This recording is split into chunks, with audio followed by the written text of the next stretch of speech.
The Patients Association is a charity which has been in existence for almost 50 years now. It'll be 50 years in 2013, which is a huge achievement for an independent charity. Part of the charity is a helpline, and we receive thousands and thousands of calls to our helpline every year. So we help about 7,000 people who contact our helpline. And we looked, over last summer, we looked in detail at the reasons why people were contacting us. And when they talked about poor care that their relative had received, or they themselves had received in hospital, we looked in more detail at what they meant by poor care. And what they were telling us, telling the staff on the helpline, was issues around communication. Doctors and nurses not communicating with elderly people properly, not giving people assistance to the bathroom when somebody called asking for help to go to the bathroom. Very often this may well be just some a help to take an elderly relative to the toilet, just help with walking just a couple of steps. They were ignored, and sometimes they were told to wet the bed, and that a nurse would frequently say, "It's easier for me to clean you up in your bed than take you out of bed and walk you to the toilet," which takes much longer.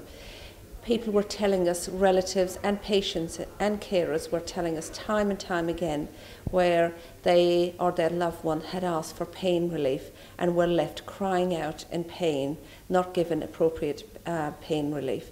And then, of course, the most saddening one for us at the Patients Association, we get hundreds and thousands of calls every year around elderly people, their food left at the end of the bed, no help, no encouragement with eating or drinking. Now that's a terrible indictment of care.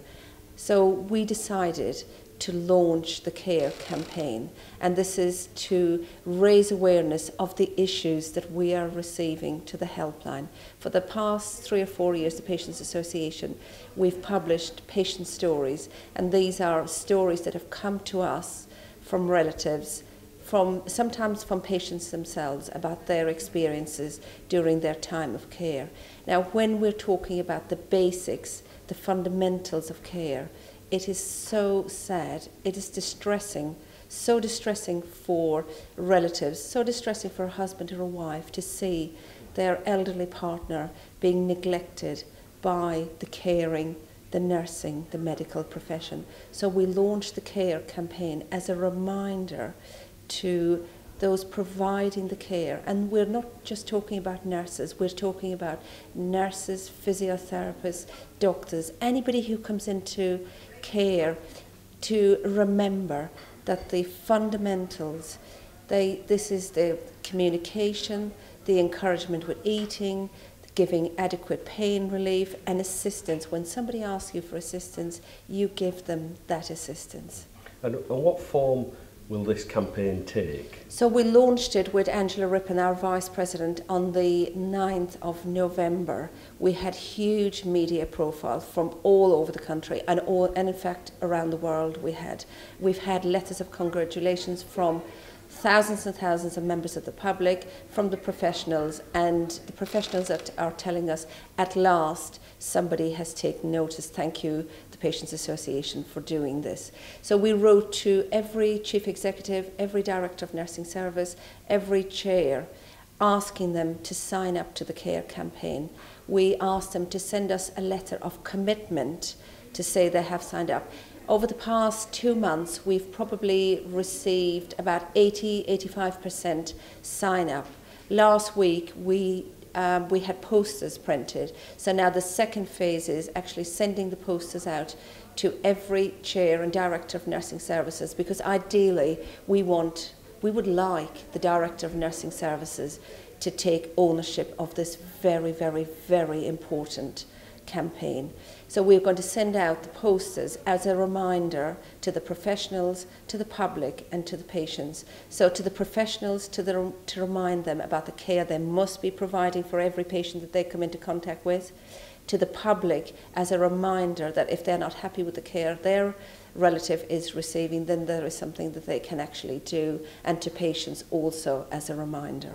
What response have you had from the directors? We've had a phenomenal, we have been overwhelmed with the response that we've had. In fact, at the moment we can't actually cope with the response that we've had, because there's a huge expectation from the professionals, from patients and the public, that we are going to bring, the Patients Association is going to bring about the change in care provision that is so desperately needed. So from us as an independent charity, it is taking us a very, very long time to try and prioritise, okay, what do we need to do next?